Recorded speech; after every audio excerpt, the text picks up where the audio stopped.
The calendar of conspiracy. Imagine a secret so explosive that it could split a nation, dethrone a priesthood, and redefine the very concept of divine law. This secret was not a weapon or a stolen treasure, but a calendar, a precise mathematical formula for measuring time. For nearly 2 millennia, the custodians of this secret, the ancient separatist community of the Dead Sea, believed they alone knew the true rhythm of the universe, a rhythm established at creation and inscribed on eternal tablets in heaven. They knew that the entire religious establishment of their day was celebrating all the holy days on the wrong days, rendering their worship profane and damning the souls of the faithful. This profound conviction, this dangerous knowledge, was safeguarded within the pages of a single extraordinary manuscript, the Book of Jubilees, a text so influential that it was adored by a major sect, yet so controversial that it was purged from the biblical canon. Jubilees is the key to unlocking the deepest ideological schisms of the ancient world. Our journey begins not in a library, but in a world on the brink of collapse, where a fight over the calendar became a war for the soul of a people. Chapter 1. The Hellenistic Tide and the Crisis of Identity. The mid-2nd century BCE was the Bronze Age of Jewish history, an era of both magnificent philosophical flourishing and brutal political turmoil. Judea, a tiny nation nestled between colossal empires, was suffocating under the pervasive influence of Hellenism. After the conquests of Alexander the Great, Greek culture, with its sleek gymnasia, its pagan pantheon, its emphasis on bodily perfection, and its political pragmatism, had become the default operating system for civilization. In Jerusalem, the Holy City, this cultural clash was most acute. The high priestly aristocracy, comprised primarily of the Sadducees, were the political realists. They cooperated with the Greek overlords, initially the Ptolemies, then the brutal Seleucids, to ensure the temple's operation and their own continuity of power. Many within this elite embraced Hellenistic customs, adopting Greek names and financing the construction of a gymnasium near the Temple Mount, a place where men exercised naked, an act seen by traditionalists as a profound abomination, especially as it required surgical attempts to reverse ritual circumcision. For the religiously conservative elements of Jewish society, particularly those proto-groups that would eventually coalesce into the Essenes and the Pharisees, this cultural compromise was an unforgivable betrayal. They saw the high priesthood as polluted by foreign gold and Greek impiety. This was more than just a political dispute. It was an existential crisis of faith. Had God abandoned his people? Was the covenant with Abraham still valid when the temple itself seemed corrupted? How could a Jew remain holy in a world dominated by Gentile power? The author of the Book of Jubilees, a member of the disenfranchised priestly opposition, found the answer not in rebellion yet, but in cosmic history. He sought to establish that the true eternal law of God, the law that defined Israel, was older, purer, and more sacred than anything the Greeks or the compromised Jerusalem priests could claim. He would not just write a new book, he would write a corrected history of the world, dictated from the highest reaches of heaven. Chapter 2. The Angel of the Presence and the Heavenly Tablets. The Book of Jubilees opens with a claim of authority that bypasses any earthly intermediaries. The setting is the most hallowed ground in Jewish tradition, Mount Sinai.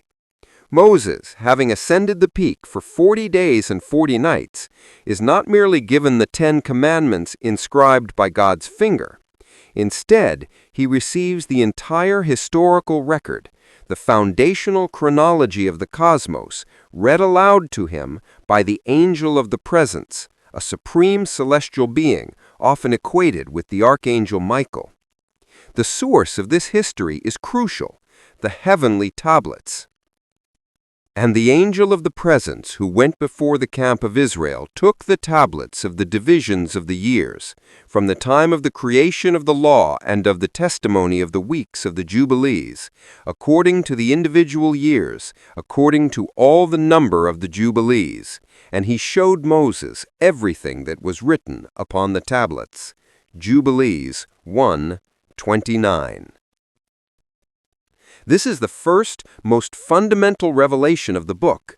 Everything that has happened, everything that will happen, and the eternal laws governing creation were inscribed on these celestial tablets before the beginning of time. The history is not a memory, it is a destiny. By claiming the angel of the presence dictated this account, the author of Jubilees elevates his work to a position equal to or even superior to the standard Torah, suggesting that the version Moses received was the complete one, whereas the one preserved by the mainstream priests was perhaps truncated or corrupted. The angel's dictation immediately imposes a divine structure on human history. The universe, according to Jubilees, is ruled by perfect numbers, defined by the cycle of 7. History is divided into weeks of years, a 7-year cycle, the Shemitah; Jubilees, a cycle of 7 weeks of years, totaling 49 years. Every major event in the biblical narrative, from Adam's creation to the giving of the law at Sinai, is precisely dated to a specific year, week, and day within these 49-year Jubilees. This meticulous dating transforms biblical narrative into a predestined timeline, assuring the disillusioned faithful that their suffering is only temporary and is moving with mathematical certainty toward the final fulfillment. Chapter 3. The Great Calendar Controversy. The most radical, secret doctrine of the Book of Jubilees, the very purpose of its existence, is its absolute insistence on the 364-day solar calendar. In ancient Judaism, the calendar was the epicenter of religious power. The Jerusalem temple, controlled by the Sadducees, followed a lunisolar calendar. This system, based primarily on the observation of the moon's phases, a year of approximately 354 days, required the priesthood to manually add an extra month every few years, intercalation, in order to keep the festivals aligned with the solar agricultural cycle. This necessity made the temple priesthood the ultimate arbiters of the holy days. They declared when the new moon was sighted, and thus when all the sacred festivals would begin. To control the calendar was to control the religion. The author of Jubilees considered this system a spiritual abomination, a chaotic human invention that defied God's celestial order. The angel instructs Moses, "Now you command the Israelites to keep the years in this number, 364 days. Then the year will be complete, and it will not disturb its time from its days or from its festivals, because everything will happen in harmony with their testimony. They will neither omit a day nor disturb a festival." The 364-day year is a work of perfect celestial geometry. It is divided precisely into 4 quarters, each containing 91 days. Weeks, 52 perfect weeks. 52 times 7 equals 364. This system has a single profound consequence. Every feast day and every Sabbath falls on the exact same day of the week every year. The Feast of Weeks, Pentecost, always falls on a Sunday. The most sacred day, the Day of Atonement, always falls on a Friday. This fixed symmetry was, for the author, God's original uncorrupted design. It means the calendar is entirely self-regulating and independent of human authority. There is no need for priests to sight the moon. The celestial mechanism ensures the sacred timing. The priests in Jerusalem, by following the lunar cycle, were forced to celebrate the holy days on shifting, unpredictable days, throwing the divine order into abomination and confusion. For the faithful few who adopted this solar calendar, they were living by the true rhythm of creation, aligning their worship not with corrupt human decree, but with the motion of the stars, administered by the faithful angels of the presence. This revolutionary calendar was the core reason for the Essenes' Great Schism and their eventual exile. Chapter 4. Retroactive Piety. The patriarchs were solar purists. To solidify the authority of his 364-day calendar and the associated laws, the author of Jubilees systematically rewrites the narrative of Genesis, inserting his sectarian laws into the lives of the patriarchs. This is the literary technique of retroactive piety, proving the antiquity of the sect's laws by claiming the heroes of the past already observed them perfectly. Adam and the First Sabbath. The very first Sabbath is given immense significance, observed by the angels before man. The law of the Sabbath is declared an eternal sign. Noah and the Feast of Weeks. Noah, upon leaving the ark, is commanded by God to observe the Feast of Weeks, Pentecost, to commemorate the renewal of the covenant after the flood. Crucially, Noah observes it on the 15th of the third month, a fixed Sunday on the solar calendar. Abraham and the Feast of Booths. Abraham's miraculous rescue of Lot is retrospectively linked to his immediate observance of the Feast of Booths, Sukkot, with the text detailing the very first shelter he builds, thus elevating the feast to an ancient covenantal status. By embedding the observance of the solar calendar and its resultant holy days into the very fabric of the covenant with Noah and Abraham, the author effectively branded the current Jerusalem practice as a recent corruption. The message to the sectarian reader was empowering. You are not the rebels. You are the last true guardians of the original law, practiced by the forefathers themselves. This method of rewritten Bible was a powerful tool of identity formation, justifying the community's separation from the mainstream Jewish populace who, in the eyes of the Jubilees author, were following a profane and astronomically incorrect time structure. Chapter 5. Unveiling Cosmic Sin, the Fall of the Watchers. The theological re-engineering of Jubilees extends to the problem of evil. The Genesis account of the flood is brief, but Jubilees expands upon it, revealing the true cosmic nature of sin, a secret that fundamentally altered the perception of the spiritual world. The problem for the author was simple. If God's law is perfect and eternal, why is the world so wicked?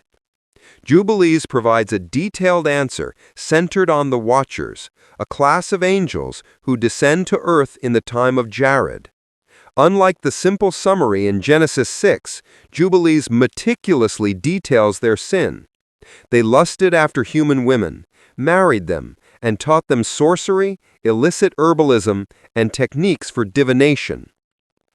And when the children of men began to multiply on the face of the earth, and daughters were born unto them, that the angels of God saw them, that they were beautiful to look upon. And they took themselves wives of all whom they chose, and they bare to them sons who were the Nephilim.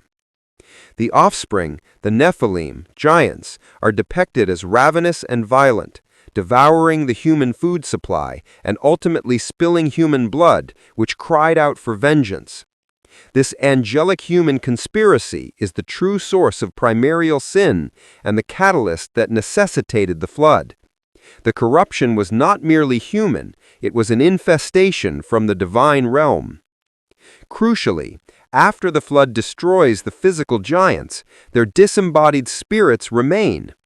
These are revealed to be the demons, the spirits of wickedness, who continue to plague humanity with sickness, confusion, and temptation. The narrative of Jubilees provides a fully developed theology of demons, a necessary prelude to the later chapters which reveal the role of the adversary, Mastema. The revelations of Jubilees were not just history. They were a comprehensive, systematic blueprint of the divine cosmos and the eternal, ongoing battle between the heavenly order and the forces of chaos and corruption. This profound understanding of good and evil, rooted in celestial law, would be the philosophical bedrock for the community that would carry the Book of Jubilees into the desert.